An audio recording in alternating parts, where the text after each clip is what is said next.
Yeah, people were just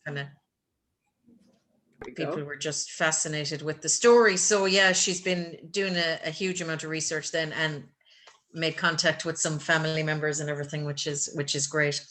So what we'll do is we'll leave some time for questions at the end, so people can actually unmute themselves and ask questions or put questions in the chat. So we'd ask everyone to mute themselves now, if you don't mind, just while the presentation is going on, and then feel free to unmute towards the end when we're doing the questions. Okay, and I'll hand you over to Deborah. Lovely. Thank you, Arlene. Now, this is the story of Julio Page Burke and his family. And as Arlene said, I have been researching him for a few years now. He kind of captured my imagination, and I'll explain why. So this is how I first came across him. A tragic death in Killaloe was the headline, poison taken by mistake. And it was in January 1915 in the Nina Guardian.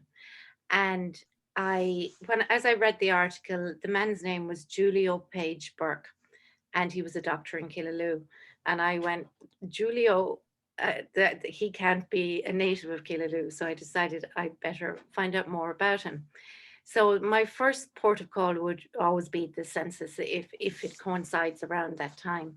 So in the 1901 census, I found him living on Abbey Street, along with his sister Mary and his cousin Letitia and Mary Hanley, a domestic servant. So the transcript is easier to read. Julio was 40, he was Roman Catholic, and he was born in Jamaica. So this really piqued my interest. I was going, Julio Page Burke, the Irish name, and born in Jamaica. He was a physician and surgeon. His sister Mary was 29, and she was born in Malta. So I was really getting curious here. And his cousin was living with him also. Her name was Letitia, and she was born in County Galway. I've never got to the bottom of how Letitia was born in County Galway, so apologies in advance for that. I didn't solve that puzzle. So my next port of call, usually in researching someone, and we knew, I had an idea of the house, that it was Abbey View House on Abbey Street, looking at the building return. It was a large first-class house, and by the neighbours, because we kind of know where everyone was in 1901, I knew that it had to be Whelan's house now, or Courtney's house. It was before that. So it was actually the house called Abbey View. So my next port of call would be, in these cases, would be Griffith's valuation.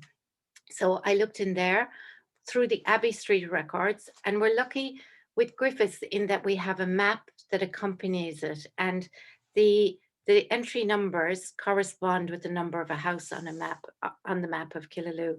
And there, against number 7, which is exactly where Abbey View is now, was Michael Burke, and quite a substantial property. And it was a new house, not finished. So the house that Julio is living in 1901 was also lived in by a Michael Burke, or against a Michael Burke, in 1853. So I was kind of going, well, even though his name is Julio and he was born in Jamaica and his sister was born in Malta, there could be a connection to this Michael Burke. So the next thing to do, well, it was lucky actually that our society sent us the Morris Lenihan notes from the 1860s, and it's like 170 pages of his handwritten notes, and a lot of it about Killaloe. And he was kind of an oral historian of his day, so he was interviewing people in the 1860s who were very elderly and were passing on their tales that their parents had told them. So the kind of the legend he has, or the folklore, or probably grains of truth in a lot of it, go back quite a few generations. So he talks, when he writes about Flanagan's well, he said the well, so called, is at the rear of the residence of Mr. Burke in a place called the Abbey Killaloe. So that cemented the Burke connection with the house. So the next thing I did, oh yeah, we have to put this in, don't we, Arlene? We bought the rights for this photo off the RSAI for £60, €60. So we use it wherever we can. We have it as on one of our building history signs for these 3 buildings here, which were Abbey View Hotel. We've used it in Dr. Julio's article in the journal, and here we are using it again. It's a beautiful picture, and it's this circular is its original form, and it would be of the time of Dr. Julio. You know, we're talking maybe late 1800s, early 1900s. And here's the house, ivy clad. And so that's our, we've used it, tick the box. We've price per wear, we're getting up there on that photo.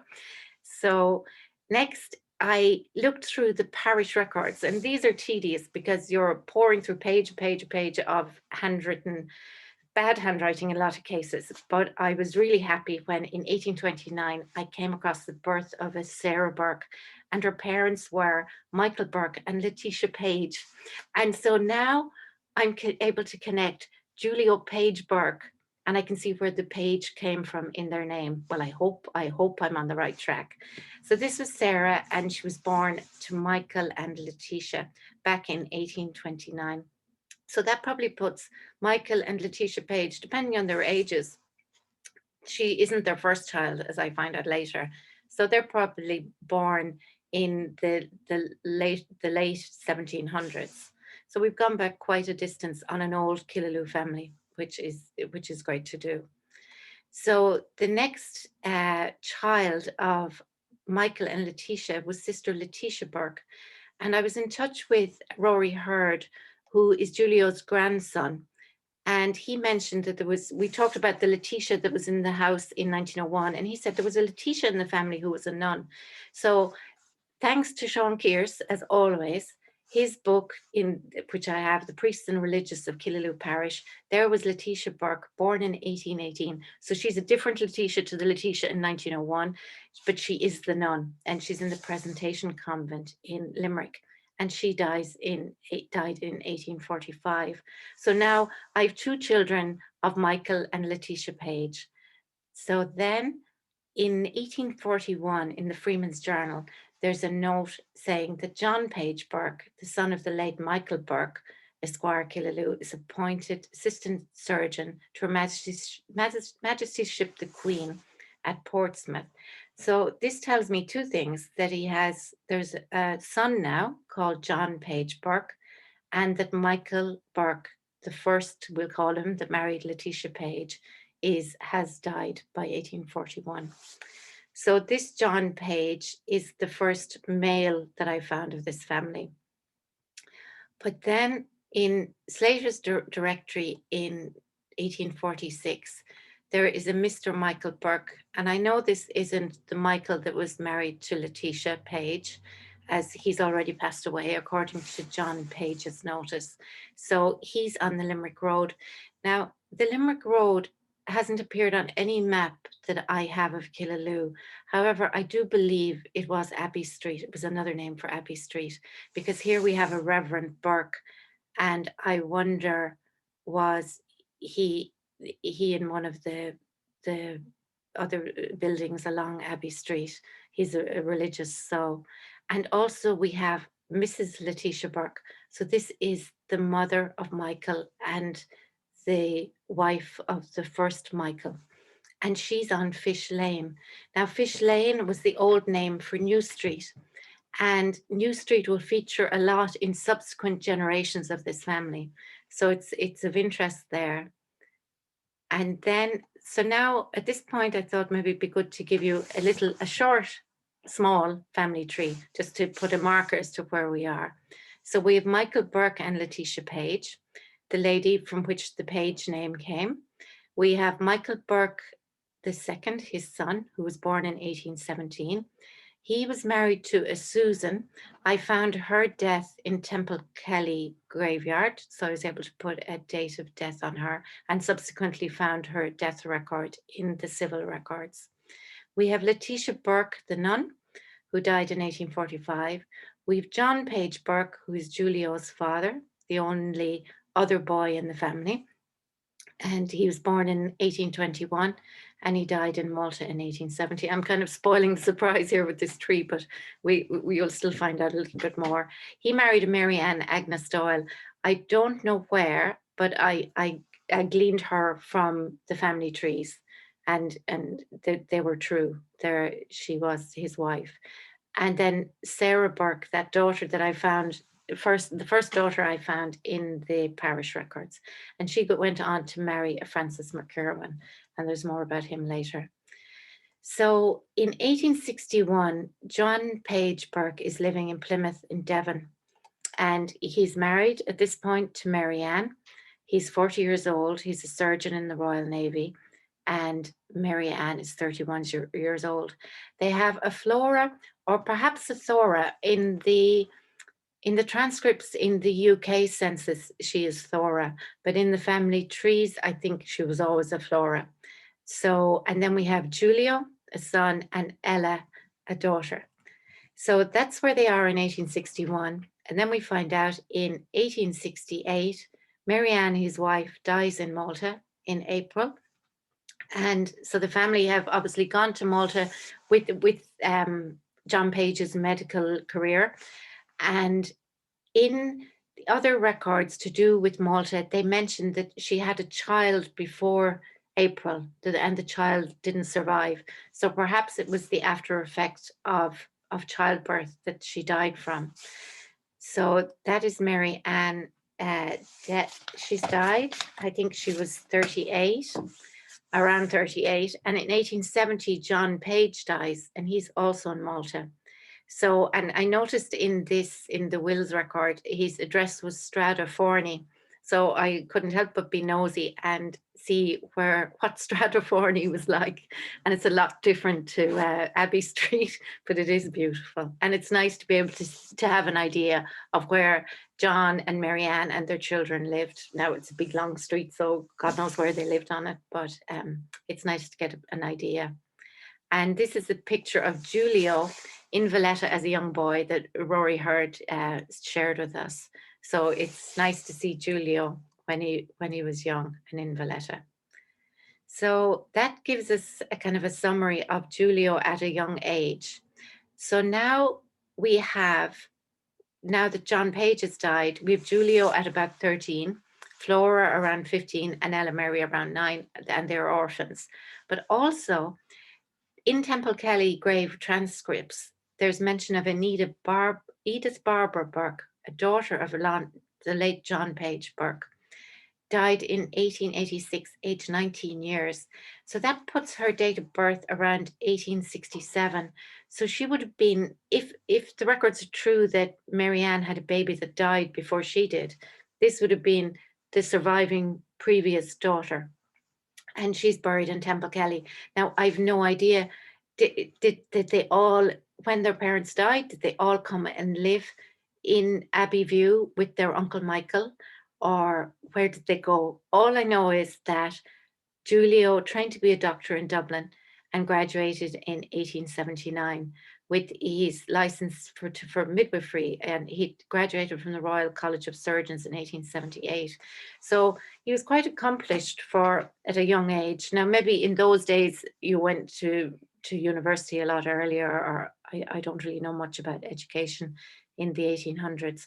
But anyway, he's a doctor at that age, and his address is Abbeyview, Killaloe. So now we can put Julio in Killaloe in 1879.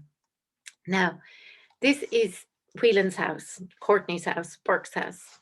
So when it talks in Griffith's Val about the new house not yet finished, all I can gather is that this was the old house here, and this is the new house. Now, this fancy render looks like it would have been put on in the 20s or 30s, so this probably isn't 1850s style. But also, if you look at the side of the house from the other side, you can see it was kind of a wraparound house, because this window here is the return of the stairs. So the stairs are actually off the side of this. If you get, this is kind of a block, and this one wrapped around it. Now, I'm lucky in that I'm friendly with the Whelans, and especially friendly with Evelyn Whelan, and I've been in the house. And when you're in this room here, this front room, the wall between these two rooms is really, really thick. So it indicates that this was a new extension added on in probably 1850s. And here is the side of the house. Here it is here, and here's a close-up of it. And you can see it was a bowway at one point. And this was where Dr. Courtney, the subsequent resident of the house after the Burkes had left, she practiced as a doctor from here, and this was her surgery. If you go in that door, there's a little bell that you turn, a mechanical bell that the patients would ring to let her know they were there. And also, if you walk along John's Lane, John's Street, all that wall along that garden, which eventually backs onto my garden, you'll see openings that have been blocked up of old windows and doors. So there was a lot going on that lane before the school came. It was knocked. There was a Methodist meeting house at one point. I have a feeling, and maybe Rosemary Power, you're the woman for this, that is the location of the Abbey in Killaloe, the St. John's Abbey, and not, as they say, outside the Girls' National School, because of the well. And from reading Maurice Lenihan's notes, it would indicate like there was skeletons found around there and everything. So I have a feeling that was where the original Abbey was, and hence Abbey View and the well. But that's something we must talk about another time. Anyway, I digress. So this is the house. This is Burke's house. So you can imagine this is where Michael, Letitia, Michael's wife Susan, Kate, his daughter, this is where they all probably lived. So now Michael's Burke's sister, he had this Sarah that was born in 1829, that the first one I came across. She's listed in Griffiths against the Revenue Barracks and the school on New Street, which is known as Fish Lane, was known as Fish Lane. And here she is against these two buildings. Now, here is Catherine. Michael Burke had two daughters, Letitia in 1842 and Catherine, or Kate as she was known, in 1846. So, and Aunt Sarah was a sponsor at Kate's baptism. Here she is here. And this is Catherine's birth. So Michael had married Susan, by all accounts, even though this suspiciously looks like Kitty down here, but maybe Susan was her, I don't know, but he's definitely, Susan was the woman that was buried anyway in Temple Kelly. So Sarah then married a Frances McCurwin in 1854. Now she's the lady that's against the houses in New Street, and she's the sister of Michael and the sister of John Page, Julio's father. And here in her marriage record, there's a Letitia Burke as a witness. Now this is 1854. Michael's daughter Letitia, the one that was living with Julio in 1901, Letitia the third, say, is only 12 at this point. So it's unlikely that she was a witness or a sponsor at that wedding. So this would give us an indication that Letitia, the mother of John, Letitia Page, is still alive in 1854. Now, as regards Francis McCurwin, I cannot find anything about him, yet his witness was James McCurwin, which would indicate if he's his father or his brother, probably his father, that they are a family. This wedding took place in Killaloe, that they're perhaps local enough people. Now, reading, I can only see McCurwin here, and I looked in Ros McCutcheon's list of Killaloe marriages, and they transcribed it also as McCurwin, Kerwen. But that's something we could research further. It would be interesting to see if they had children. So these are the houses on Fish Lane or New Street. So as far as I'm aware, this one was the school, and this was the barracks. And again, we have to thank Sean Kears again in his book, Education in the Parish of Killaloe. We have Letitia Burke. Now this is the Letitia the third, say, Julio's cousin, listed as a school monitor from 1860 to 64. So she would have been 14 or 18. And I looked up what is a school monitor. It would be kind of just a senior pupil that would help the teachers. So it's kind of good to see that she was in education at that age. And so that's Letitia living with Julio. So then Letitia's sister Kate, cousin Kate, she married John Scanlon from Gert McGee. And this Gert McGee is up the top of the hill road. You have the Kay River on your left, and you keep going straight up where Arabella Scanlon lives now. So it's been in the Scanlon family for an awful long time. And he was a farmer up there. His father was Edmund, and he married Kate, Michael's daughter. And unfortunately, Kate died in 1897. She was only 50 years old, but they'd had about 9 children at that point. And she is, I just hope and I know Sadie Scanlon and Orna Kuiper, we kind of need to probably delve a bit further into that the Scanlon side of Julio's family, because there could be living relatives of Julio's here in Killaloe. And then cousin Letitia, who was living with Julio in 1901, died at the age of 64. You see, she's a lady, down as a lady, and Julio is the witness, or is the present at her death. Now, Letitia will come up later. We're not finished with her yet. So that's Julio's cousins, Kate and Letitia. This is the Scanlon house in Newtown. So this is where Kate would have lived with her husband, John. And this was, I'm sure, a very simple farmhouse, but in a few years ago it was bought, and all these architectural additions have been added to it, and it's actually really lovely. And beside this then, further along, between this and Kincora Lodge, you have what we used to call Kling's Castle, and it's a series of small bungalows. And I wonder if there were farm buildings belonging to the Scanlon farm. I'd imagine they were kind of substantial farmers. So that's the Newtown connection. So now back to Julio. So Julio is appearing now. He's practicing as a doctor in Killaloe. He's in Bassett's Directory of 1881 to 82, and you'll see him here, Burke Julio Page, under gentry and clergy. Now, this really endeared me to Julio. I love dogs, and I found this registry of dog licenses from 1893. And you can see against Julio, we have a black retriever, a fawn pug dog, and a white toy terrier. Now, if you look at the other people listed, now there's a good few records of dog licensing on, I think it was My Heritage I found this, but we have terrier, sheepdog, terrier. They're all like working dogs, you know, they were probably for hunting.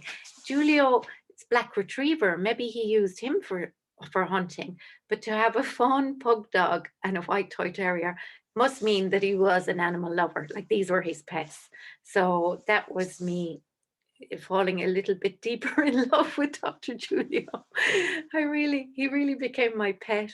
Anyway, so that's Dr. Julio. So in 1902, Julio got married to Agnes Colligan of Colligan's Drapers in Ennis, and they got married in Quinn. And Quinn is where her mother, Kate Corbett, was from. And this wedding photograph, right, is courtesy of Rory Hurd. And Rory told me, see the necklace that Agnes is wearing? He still has that necklace. So that is wonderful. Now, at this point, the two of them were getting on. Julio was 41 and Kate was 32. So there were no spring chickens in the day. So just a quick snapshot of the family tree again. So here we have Julio and Agnes married, and Catherine and John Scanlon. And that's kind of, I think, the only changes to the tree since the last look, or any changes at all now that I think about it. But so we'll go on to, so Dennis and Agnes Corbett. So Agnes was from Abbey View in Quinn, and from looking on Google Maps, it seems to be quite a substantial farmhouse close to the Abbey. So hence the name Abbey View. And Dennis was a draper. His father was Sinon Colligan, S-I-N-O-N, and he was a farmer. And this is where the Kilrush connection comes in. So I think Paddy Waldron would be more equipped to deal with this. But Paddy did mention to me that he didn't think that Dennis was a bachelor, that there might have been a previous family, but maybe he's verified that now. So these photographs are from the family tree of Beverly Ballard Tremere, who is a Culligan side of the family. So, and Ildiko, who's on this call, she knows Beverly. So it's great that, thank you, Beverly. I didn't have any contact details for you, but at least this gives us an idea of what Kate and Dennis were like. So here's an ad for Monster House. So you find a lot of these in the 1800s, this name Monster House for a shop. And it seems to be that they weren't just a drapers, you know, they sold something else. And here we have blankets, quilts, shawls, mantles, carpets. So this was an ad from 1870. And, oh, sorry, I'm on my, now, and then in Bassett's Directory of 1880 to 1881, we see Dennis Colligan listed as a draper. Now, in 1901, Dennis had died at this point, and we'll look at his grave, I think, on the next slide or the slide after. But this is Church Street in Ennis, and this is the NLI photograph.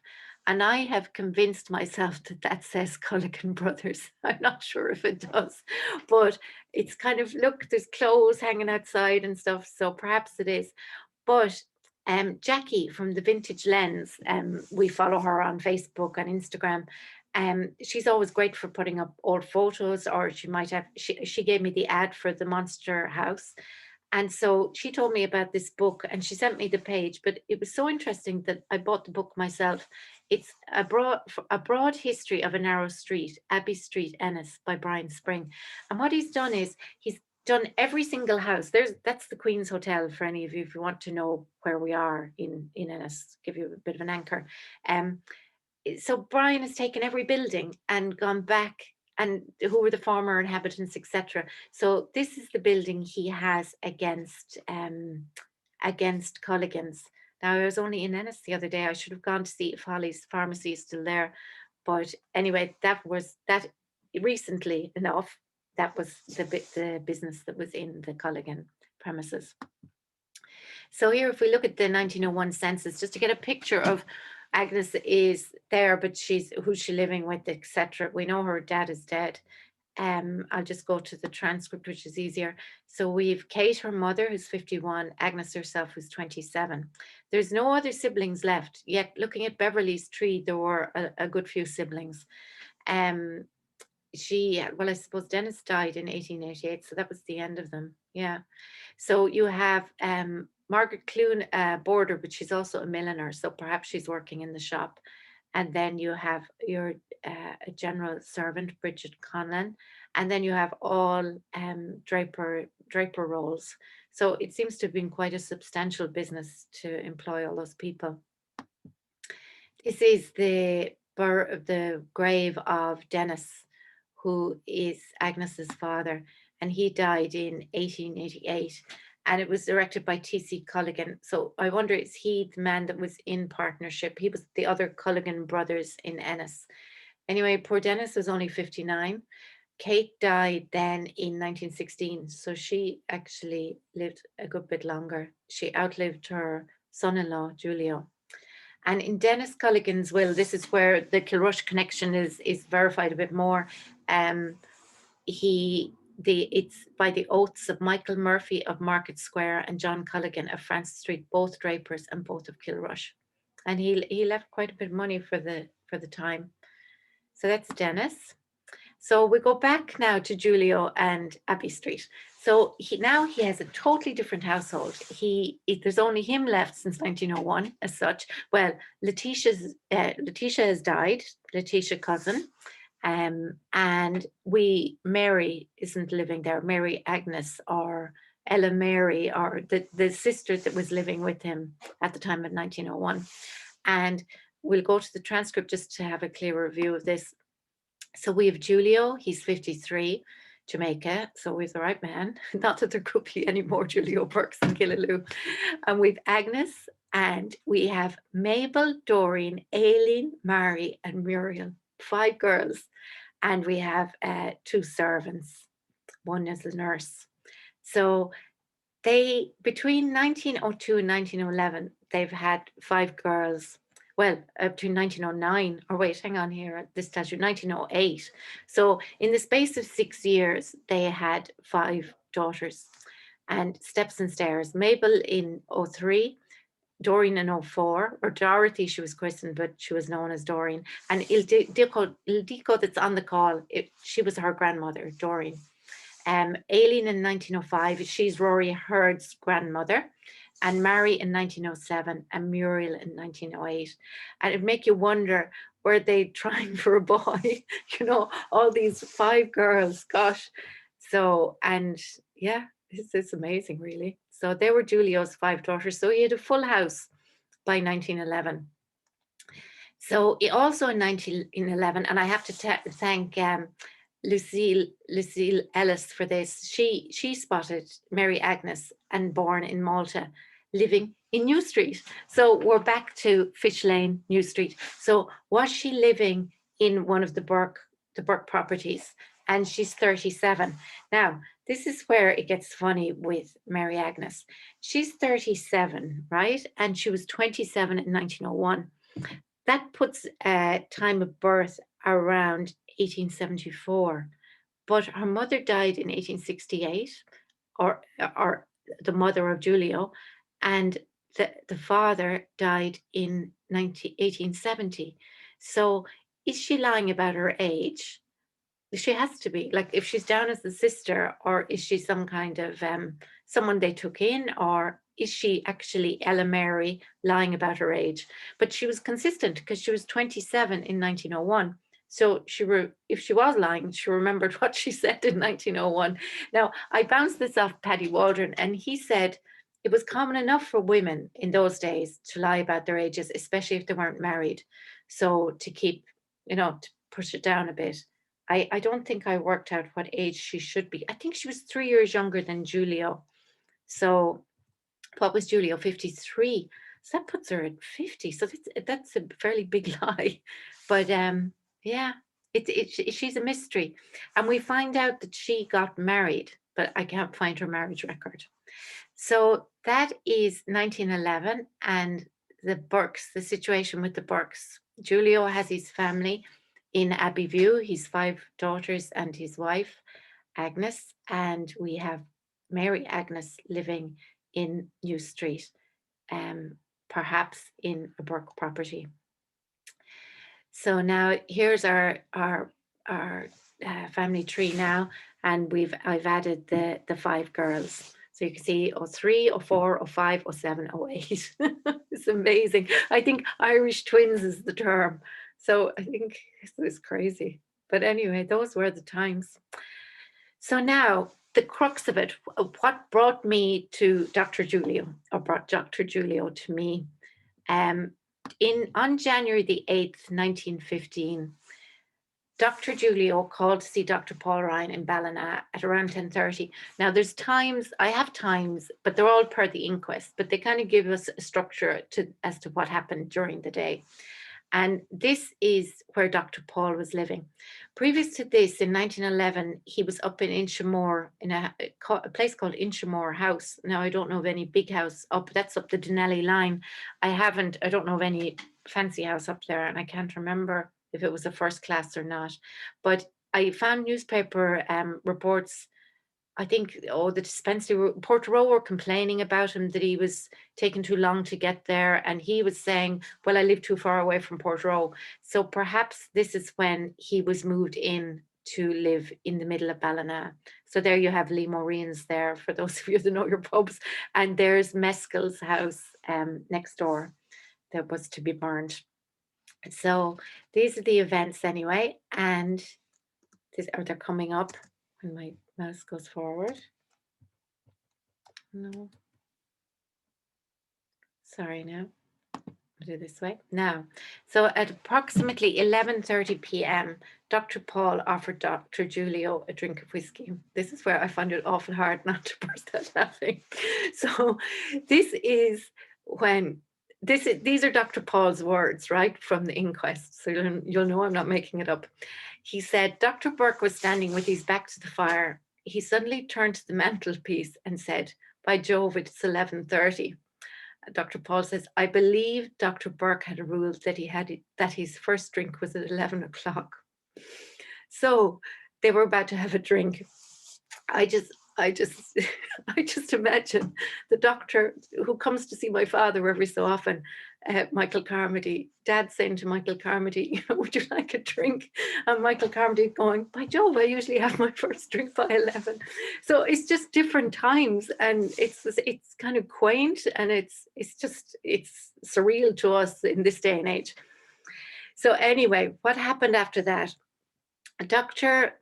This is where Dr. Paul is living in modern day. These are the pictures, right? So Dr. Paul is here, and Dr. Julio asks Dr. Paul, you know, where's the alcohol? He'll pour it. So Dr. Paul said, you know, there's a bottle of whiskey there. Now, unknowns to Dr. Paul, his cousin Ellen Flannery was staying with him. Ellen Flannery, Dr. Paul's father, Thomas's sister, had married into the Flannerys in Nina. And Ellen was down from Nina and staying.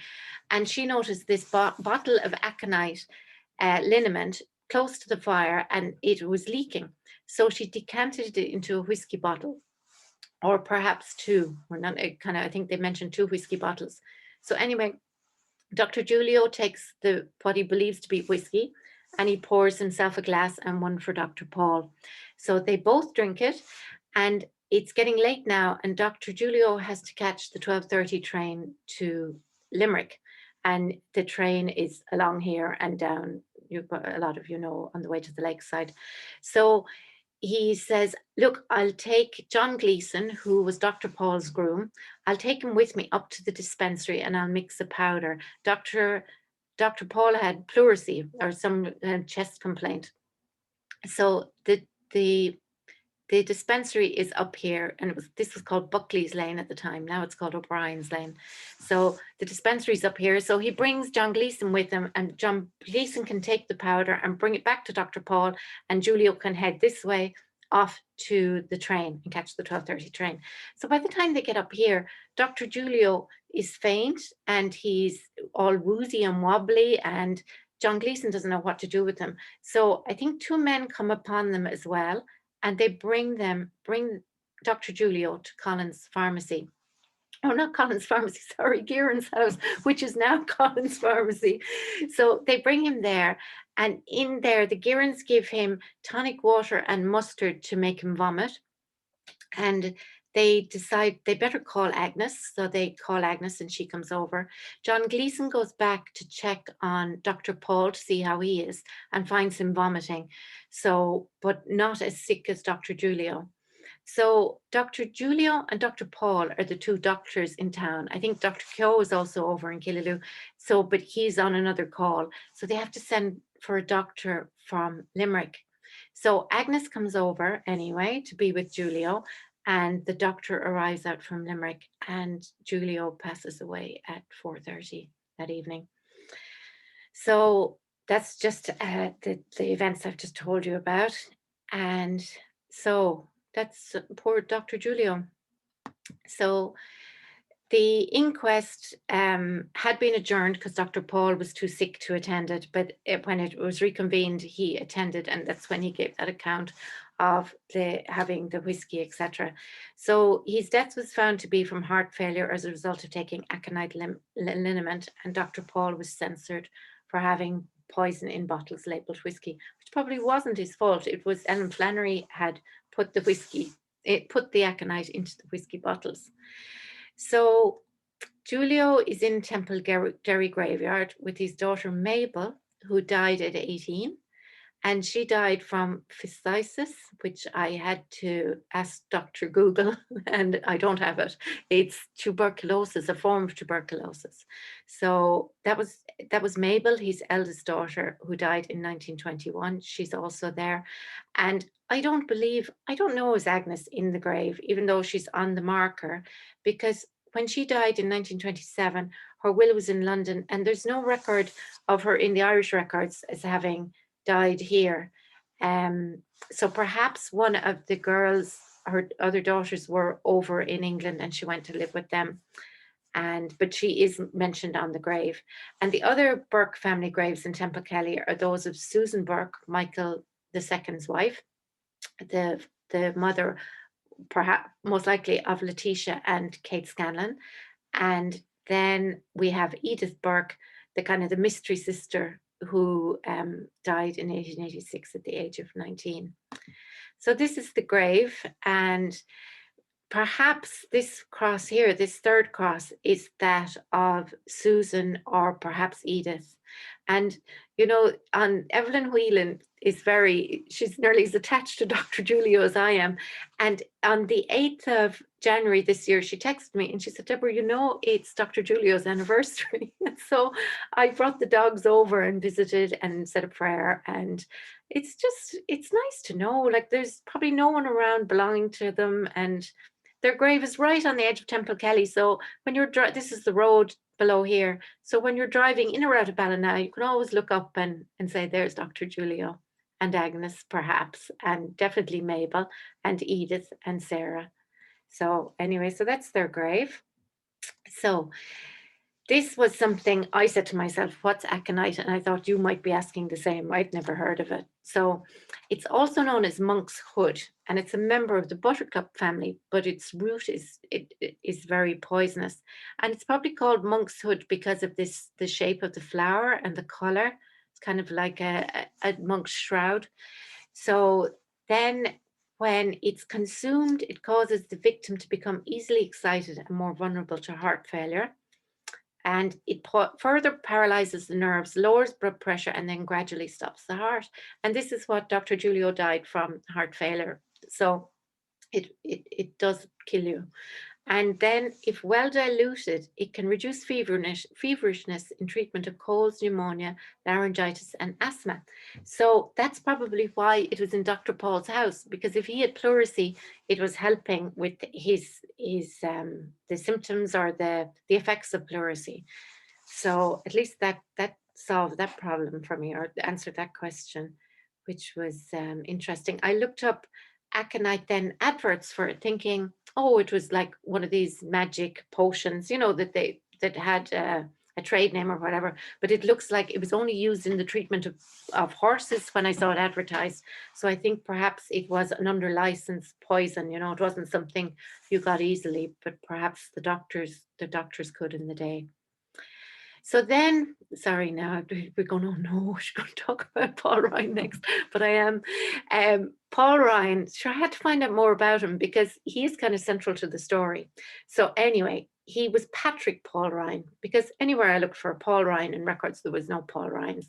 But I looked in the census, as I mentioned, in 1911, and he was down as Patrick Paul Ryan. But you know, his place of birth was Tipperary, so I had no idea who he was. But then I found a note in the newspaper saying Dr. Paul Ryan has returned to Riverston. So then I found Riverston Mills, and I found the whole family. And Thomas was his father, who was a successful corn merchant, and he owned, or leased probably, Riverston Mills. And Paul was one of 8 children. His mother was Sarah, and she was a Malone, and she died in 1948. It's awful, all these women that had all these children and then they just die, you know, early. And his father Thomas died in 1917 at the age of 71. And I found out through talking to descendants, distant relatives and descendants of the family, that Thomas died in 1917 and 71, but he fell into a fire. So he didn't die of natural causes in 71. He actually stumbled into the fire. And their family plot is in Lisbonny Cemetery in Nina. So this is the plot, and it's the Ryan Mosses are their names, the nickname, you know, Ryan's in Tipperary. There's so many of them. And me said, I'll go to Lisbonny and try and find a Ryan grave. But I had an idea it would be a big stone. I'd found the transcript anyway in Tipperary Studies. So thank God for all those transcripts, because really, how would you start to try and find a Ryan grave in a graveyard of that size? Like, there's the new bit, the older bit, and the oldest bit. But anyway, as I walked around, I walked around the periphery here, and as I came down this path, there it was. So I was delighted, and it's engraved on 3 sides and at the bottom here.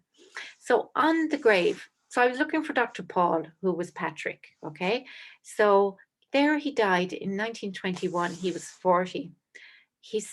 And this is sorry, Thomas's grave at the front. So, and his son, Thomas's son, Eugene Ryan, who died in 1922 at 34, and his next son, Thomas Ryan, who died in November 1922, and also his son, John M. Ryan of Riverston Mill in May 1923. So from July 21 to May 1923, 4 brothers died, and none of them were particularly old. John was the oldest of 48, and Eugene was the youngest at 34. So even if they had 8 children at least, there's half of them gone before in a relatively young age. So this was about Dr. Paul. He was only 40 when he died, and he was at the home of his brother, John Ryan, who was the last brother to die, say, in 1923 on Pierce Street in Neenah. And this is just about the brothers I've gone through there. And this was his notice, and it said, deservedly popular, his early death will be deeply regretted by a large circle of friends. So, and out of curiosity, I looked up the average life expectancy, and the CSO said it increased from under 58 years in 1925 to 27 to 74 in 2010, 2012. So even then, they died they died a lot younger than men of that time were dying. So it's very, very tragic. And I don't know, did I say that Thomas Ryan, the man that fell in the fire, their father, left, according to this distant relative, that he left 70,000 when he died. So these were wealthy youngish men, and to die so young.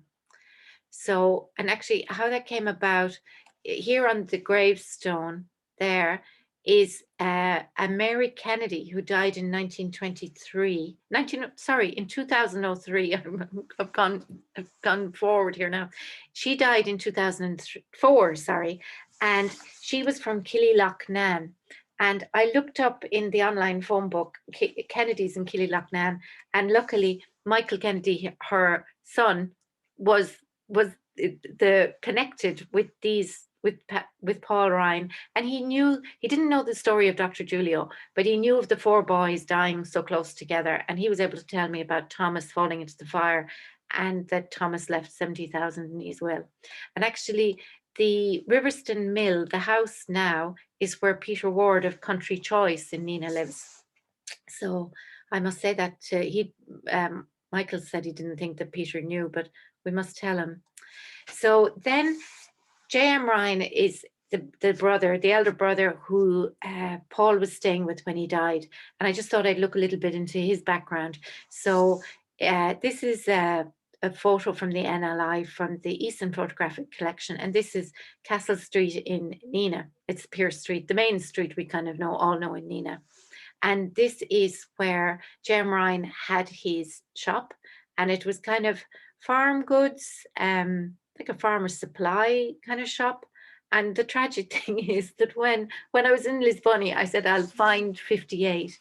And this is what it is. It's a phone repair shop now. So it's a sign of the times, I suppose.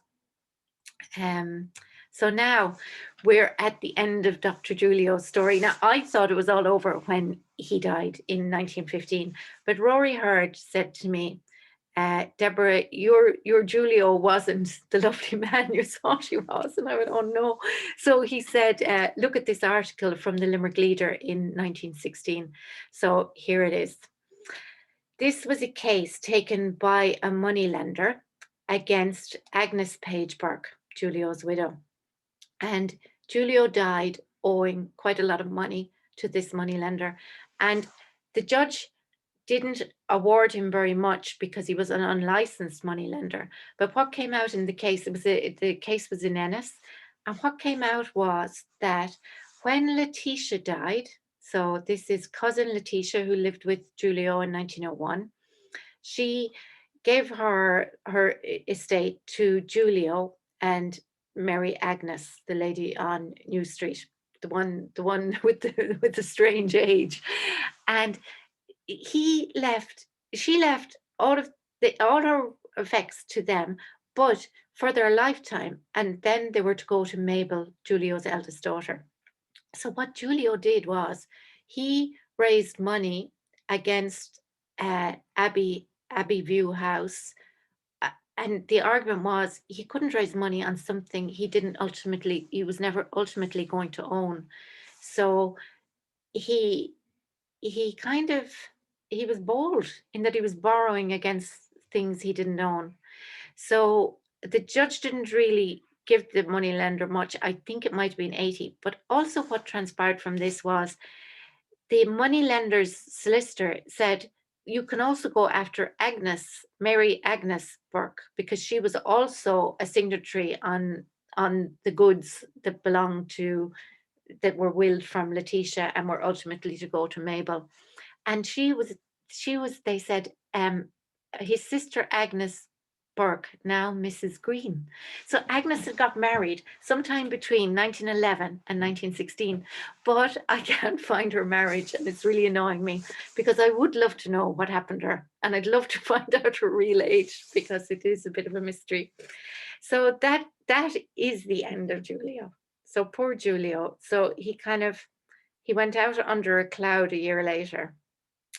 So as a postscript, what we found out a bit more, again, from Sean Kears, we'll always be indebted to Sean, in his book, The Portraits of Killaloe, which is actually a gorgeous book, just of photos with the short little history of each place.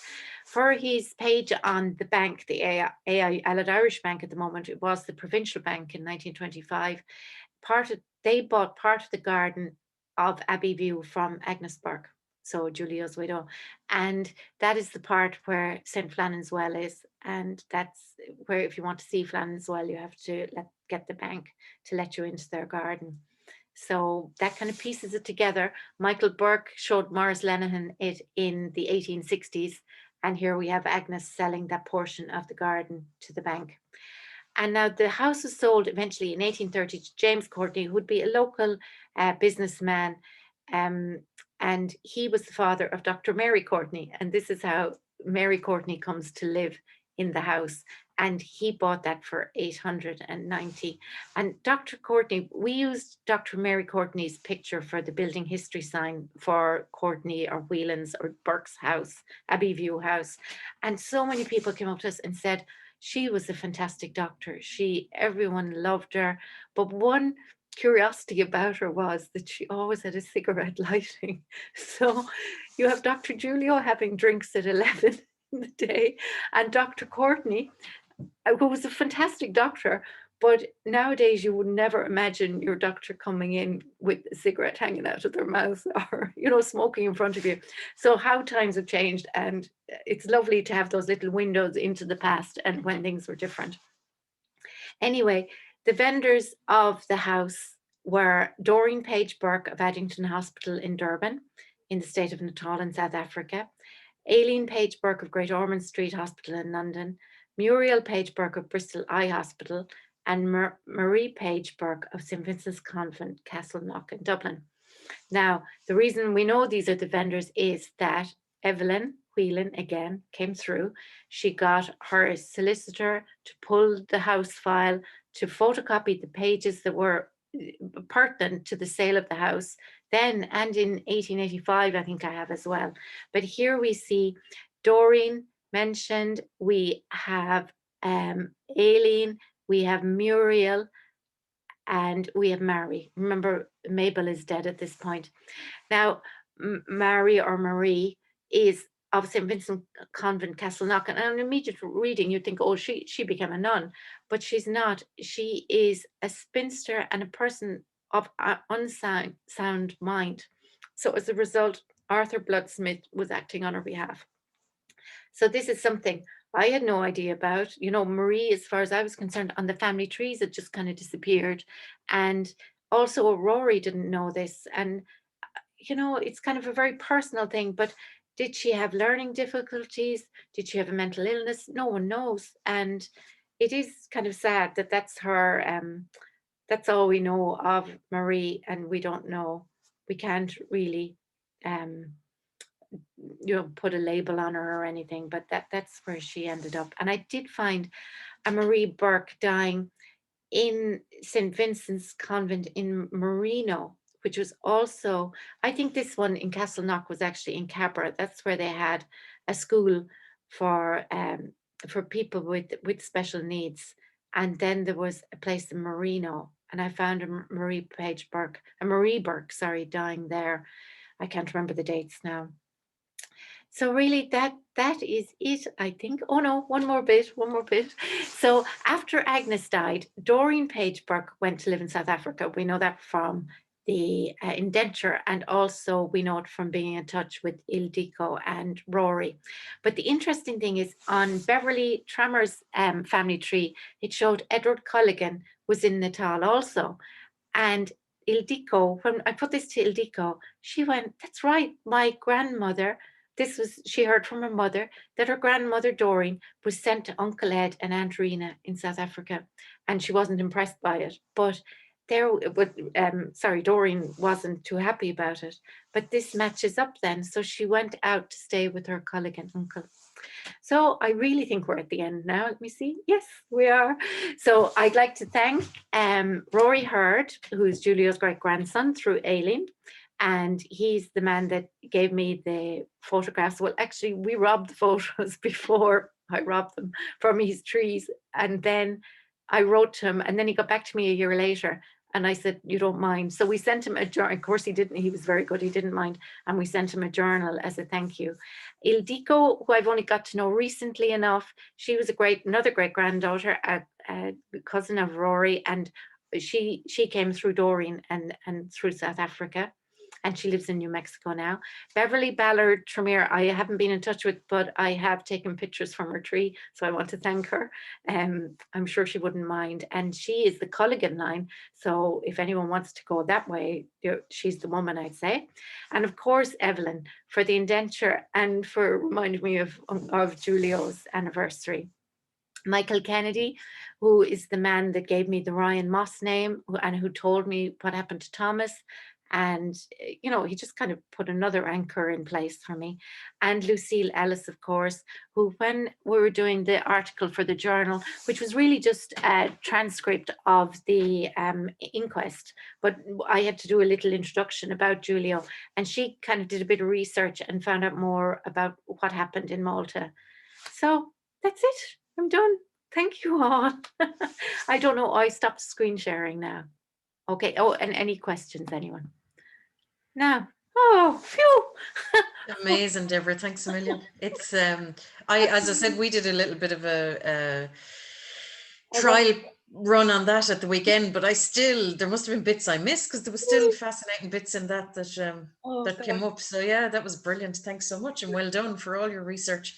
It's great to see some of the family on. I see Michael Kennedy that you spoke. Ildiko had to go. Oh, right. Okay. Yeah, but I see Michael. Is that the same Michael? So look, if anyone has any questions, I suppose because we have a small group, if you wanted to unmute yourself, if you have any questions or comments, rather than having to put them in the chat. I think there's a couple of bits in the chat, so we'll have a look at that as well. So yeah, if anyone has anything they'd like to say. No, I just see in the chat there. Oh, sorry, we have Darlene.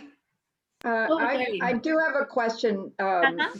Do you know whatever happened to Dr. Paul's practice? I believe he was no longer practicing as a physician, and he lost his job in the dispensary. Oh, really? I didn't know. Yeah. Gosh, and because of because of the poisoning. Well, it was subsequent. It was between 1915 and 1921. Okay, so did you research him because of him living next door to the Mescals? Yeah. Yeah. Okay. And I'm very hazy right now, but I do recall that I'll look and see what I have. But I do recall that he was had previously been the physician in charge of the dispensary in Ballina. Mm-hmm. And then after a while he wasn't. Okay. But I also, he also must have lost that house because by 1920 it was the residence of the priest, Father Russell. But I think it was in 1919 or 1917 he was back in Mina anyway. The newspaper said Dr. Paul Ryan is back at Riverston, and that's how I connected him with Thomas Ryan then and the family. So Yeah, I'd say Right, so maybe he lost his job and went Mhm. home. I'd say he was a bit of a rogue from reading the papers about him complaining about being up an inch more, and it didn't sound like he was an ideal employee anyway. He seemed to have a lot of opinions, or, you know, I don't know. It's funny what you read between the lines. You know, you form an opinion of someone and you kind of stick to it till it's, yeah, disproven. Mm. Well, I sure wouldn't have wanted him to be my doctor. No, certainly not. I'm sorry, I shouldn't be laughing at the thought of them having alcohol at 11 in the day, but it's just so foreign to us, you know, that the fact you'd have drinks with your doctor at that hour in the morning. So, yeah. Great. Yeah, thanks. Rosemary has just raised her hand there as well. No, I was just thinking though that I wouldn't have minded Dr. Courtney with a cigarette in her mouth, you know. You know, it's great stuff. I was thinking about aconite. Yeah. Believe it or not, it was a little bit on Wikipedia saying that what I used to call wolfsbane is some Egypts have been trying to use it as a cure for COVID-19. Oh, Jesus. It's sort of a Donald Trump kind of level. Yeah, hydroxychloroquine or whatever. Yeah, you know, wow. just don't do it. Don't do it. Yeah. You know, it's also in a story of the Brother Cadfael, the medieval sleuth from Shrewsbury, his mysteries. One of them is actually poisoned with monk's hood, they call it there.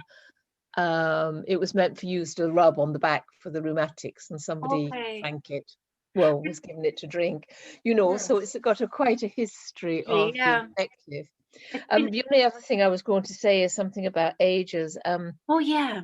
The 1909, Lloyd George introduced the old age pension for everybody. Okay. Women at 60. So quite often between 1901 and 1911, women age by, especially women because of 60, age by a lot less than 10 years. You know, nearly everybody lied, including my granny. So I'm not both of them as far as I can see. But you see, Mary Agnes. Sorry, Rosemary. Well, the 1911 census was the first one where you really needed to put your age down. Yeah. To get close to pension age. Yeah, but she lied consistently, you know, in 1901 and 1911. I know I'd forget if I put the wrong age down 10 years previous. I wouldn't remember. I'd be going, what age did I put down? You know, I wouldn't. Yeah. Oh, I think there were mutterings by 1901. It might come in, but I think the other one is just genuinely that. But she was making. It was considered a great scandal if a woman was older than her husband. Yeah. Yeah, and I suppose she was getting on. Like if she was, she was really 3 years younger than Julio, which she probably was by the UK census because she was a child then in 1861. You know, when her age was recorded. Like, she was hitting 50 when she married. I've got it the wrong way round. I've just been corrected in the chat from Carol. He says that is it a Mr. Carol? Oh, Carol. Carol, yeah. Carol has said that it's actually the other way. You increased your age, which is completely right. Yeah, that's what my grannies did. Yeah. You know, but otherwise, socially, I've seen wedding things which I know the ages are wrong for the women. You know, well, I'd love to find younger. Any of you out there that can find the wedding of Mary Agnes Burke, spinster, New Street, Killaloe, to a Green man, Green with an E. That's who she was. She was Mrs. Green in 1916. So between 1911 and 1916, she got married because she was mentioned as a Mrs. Green in that the moneylender case. So interesting because I'd love to know where she ended up. Yeah. So aren't they a great family though? You know, when you think they go way back, Letitia Page. Now Page is an interesting name. Like I don't know where she came from. There's a good few on the census and in the civil records, but none very close to home. But they must have been quite a substantial family, I'd imagine, the Burkes.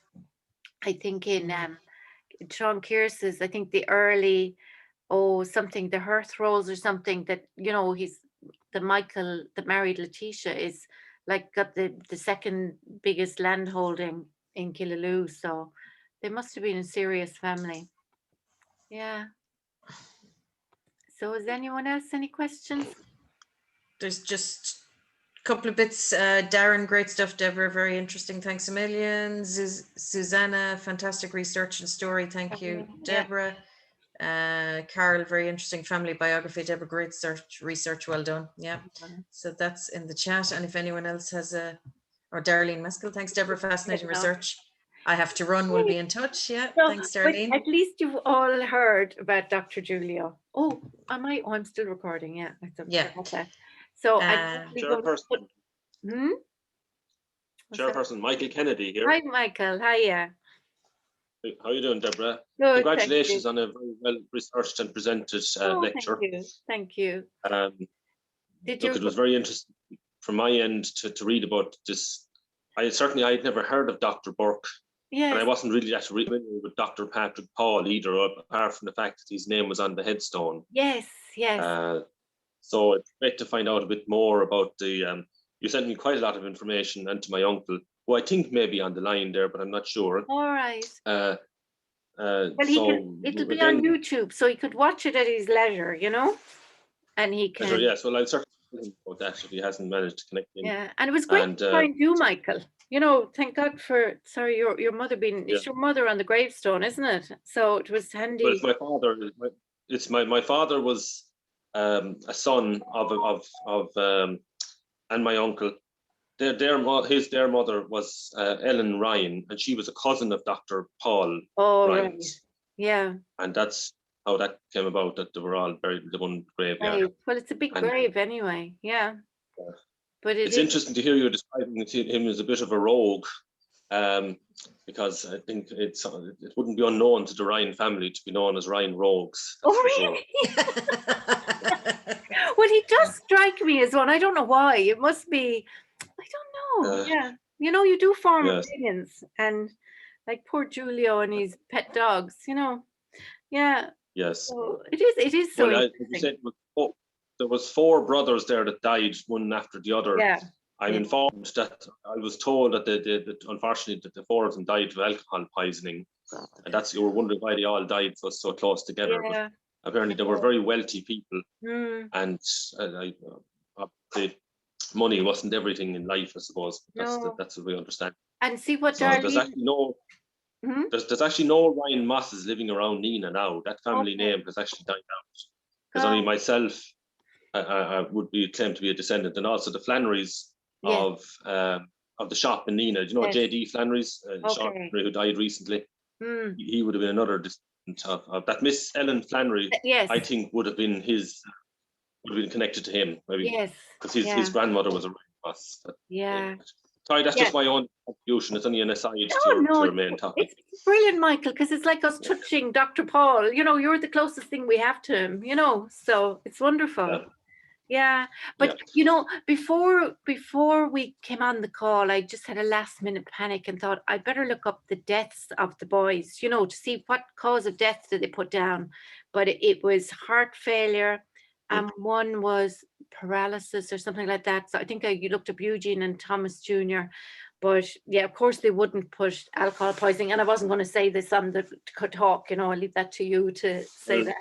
It's your I'm your story. Yeah. Obviously, it's not something you go around broadcasting, but it's just I understand that's what I was told by my father. Yeah. That 4 of them that they died, and you can understand, there was a lot of money, wasn't there? An awful lot of money. If it was 70,000 back in 1917. I was told that Thomas Ryan Moss was quite a wealthy man, and a very big noise around Nina at the time. As you can see from his obituary that you had, that you sent me, on the way we were at the funeral. So it was. Yeah.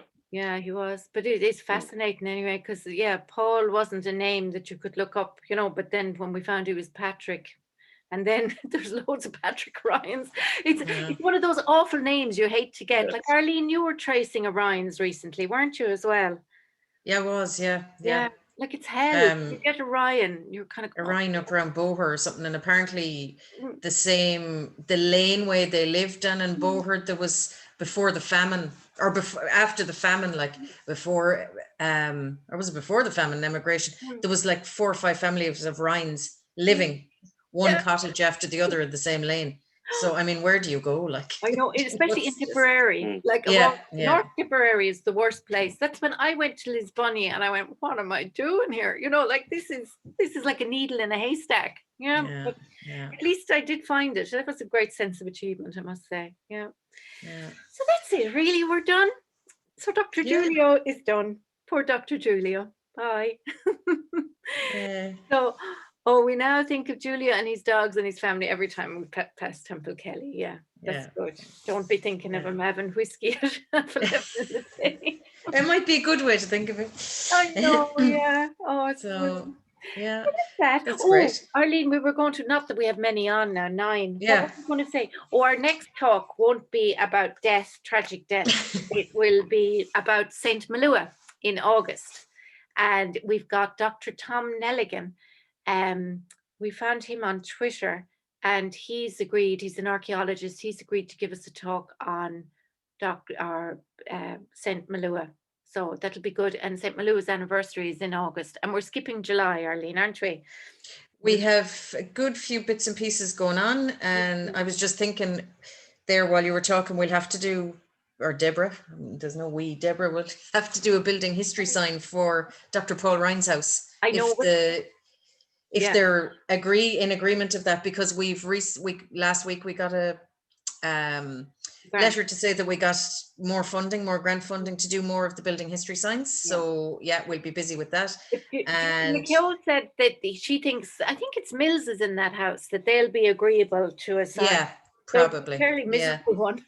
And I know, but still it's nice. And we're also doing some of you that are following us on Facebook and stuff will have seen that Deborah was scanning some of Peter Lacey's photos recently that we got, and we're going to do an exhibition during the Brian Brew Festival because we've no Shannon Swim this year, but because of Peter Lacey and the hundreds or thousands of kids in the locality that he taught to swim, we're going to do kind of an outdoor exhibition of some of his photos down at the pier head. And then there'll be a QR code linking it to our website where we'll have more of the photos there. So we're going to be busy. So we said we'd take July off and most of August, and we'll come back with our Zoom lectures in the end of August with St. Malua. And you're right. The end of August. The end of August. So it's kind of during the normal Heritage Week time, I think. But keep an eye on our Facebook page and our website and Instagram and Twitter and stuff like that. Thank you. The modern stuff. The modern stuff, as I say. I do Facebook and I do the website, and I leave Instagram and Twitter to Deborah. The modern stuff Deborah can deal with. Yeah, I don't have the patience. So that's great. Okay. And thanks a million everyone for signing in, and thanks a million, Deborah, for that. It was fantastic. Lovely. I'm glad you enjoyed it. It was fun, and it wasn't that stressful after all. No. So I'll stop recording. So we'll talk to you later, Arlene, and thanks everyone. Okay. Good night, everyone. Bye-bye. Good night. Bye. See you soon. Bye. Bye-bye.